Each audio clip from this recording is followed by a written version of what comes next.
on? This is Sunshine. This is E. What's going on? What's happening? It's Wednesday reaction video. That's right. We're gonna do a little comedy today. And I guess this is kind of, I don't know, our every other week dosage of who?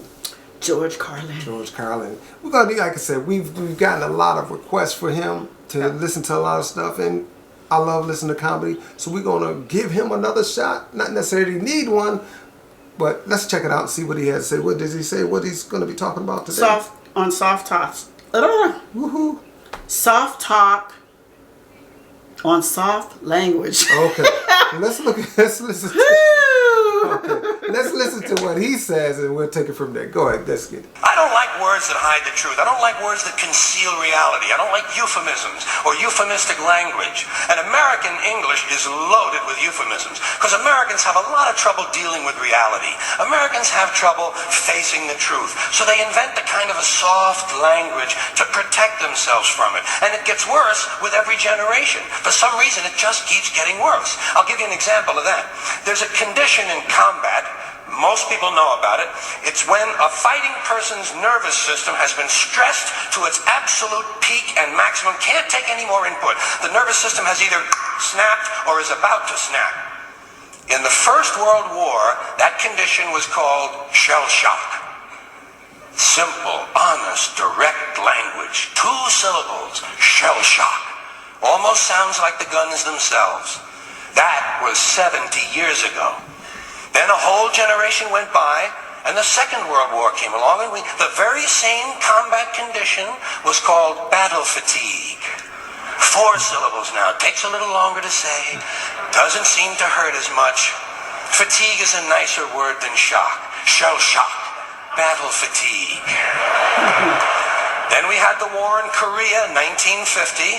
Madison Avenue was riding high by that time, and the very same combat condition was called operational exhaustion. Hey, we're up to 8 syllables now. And the humanity has been squeezed completely out of the phrase. It's totally sterile now. Operational exhaustion. Sounds like something that might happen to your car. You get what he's saying? What he's talking about? Shell shock and... Yeah, we're moving up, we're getting more syllables, and we're kind of lightening the way we, what we're calling it, kind of being a little bit more easier as we go, instead of straightforward. But that's what I'm getting from so far. Oh. Okay. Sorry, because I was kind of a little lost. I just need a little help there. There's a little shell shock. Let's go ahead. Then, of course, came the war in Vietnam, which has only been over for about 16 or 17 years. And thanks to the lies and deceit surrounding that war, I guess it's no surprise that the very same condition was called post-traumatic stress disorder. Still 8 syllables, but we've added a hyphen. And the pain is completely buried under jargon. Post-traumatic stress disorder. I'll bet you if we'd have still been calling it shell shock, some of those Vietnam veterans might have gotten the attention they needed at the time. I'll bet you. Okay, I get it.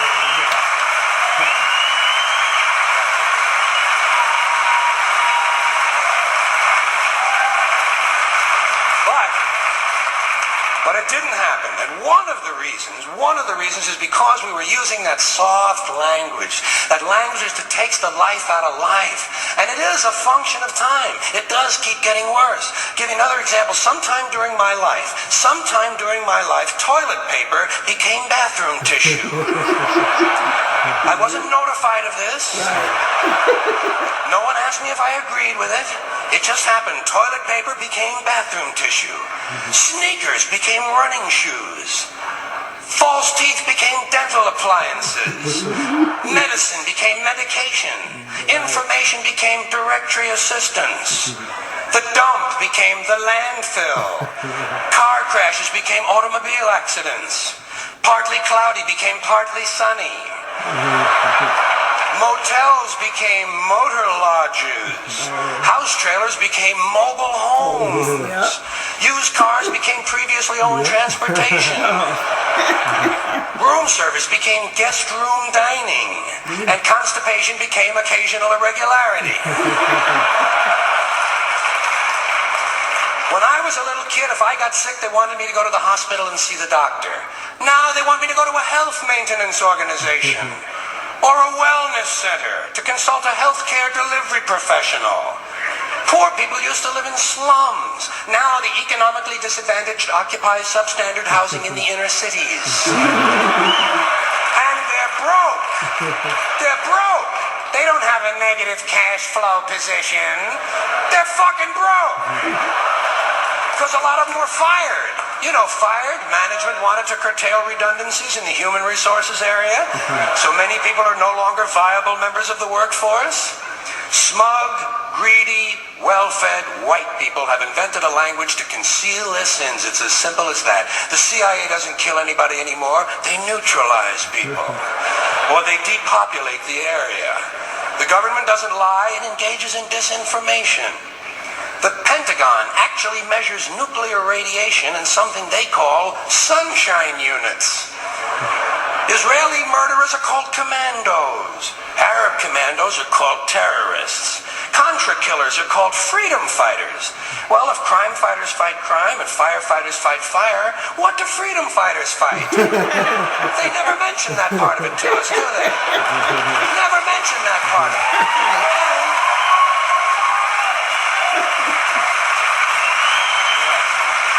And some of this stuff is just silly. We all know that. Like on the airlines, they say they want a pre-board.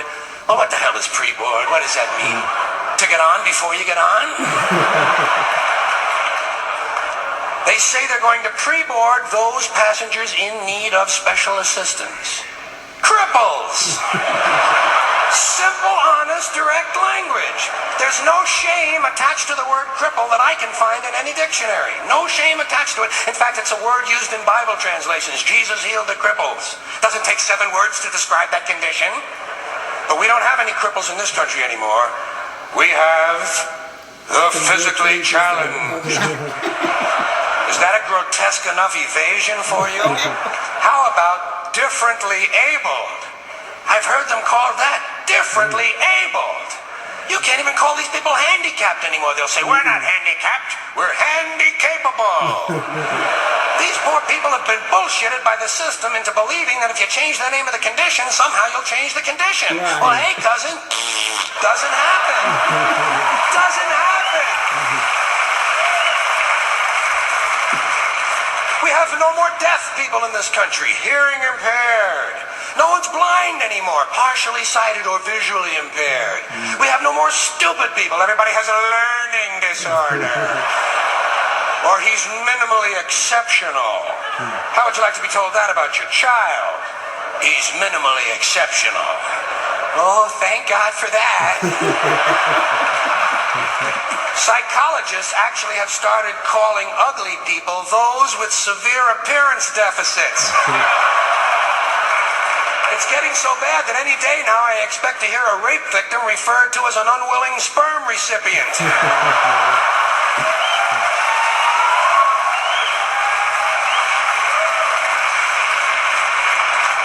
And we have no more old people in this country. No more old people. We shipped them all away, and we brought in these senior citizens.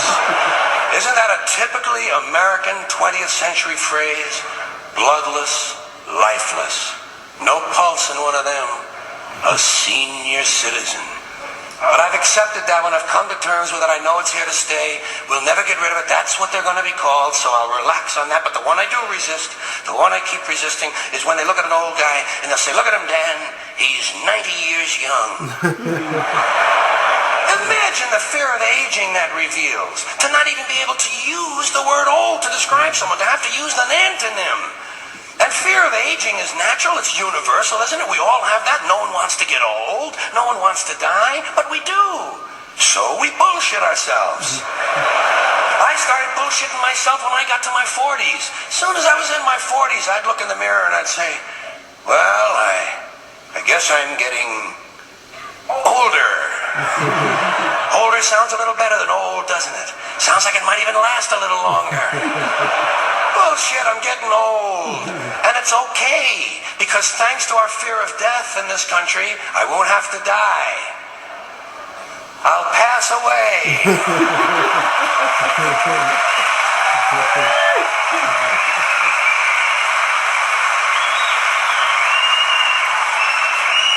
I'll expire like a magazine subscription.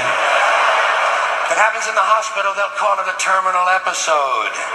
The insurance company will refer to it as negative patient care outcome. And if it's the result of malpractice, they'll say it was a therapeutic misadventure. I'm telling you, some of this language makes me want to vomit. Well, maybe not vomit. Makes me want to engage in an involuntary personal protein spill. Thank you all.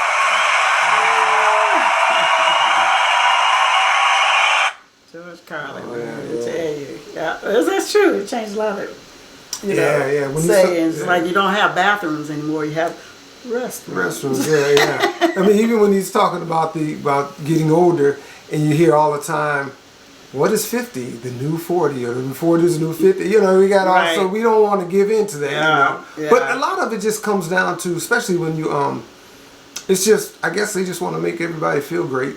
Is one reason. Another one may be economics. I mean, if you got I don't know. It's just we kind of cater. We're into that catering now, and a lot of times, ultimately, it comes down to business. You know, if I treat this class of people right or they'll come to me. You know, so I mean, some of it's just kind of want to make people feel a lot better about themselves, which is nothing wrong with, and some of it might be economics. Yeah. You know.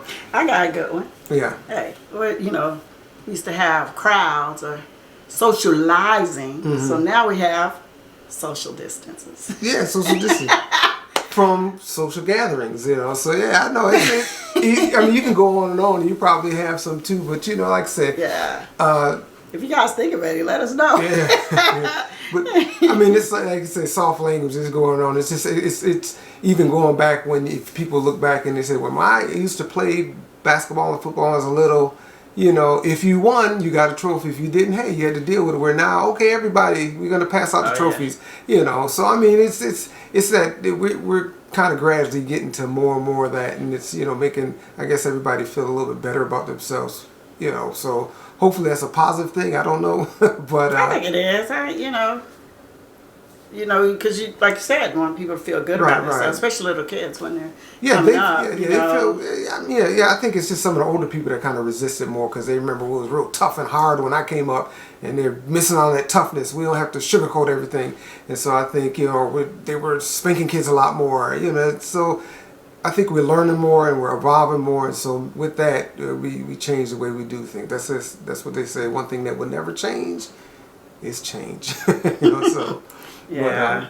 So we appreciate you checking out our reaction once George again Carlin. to one of our legends, comedy legend.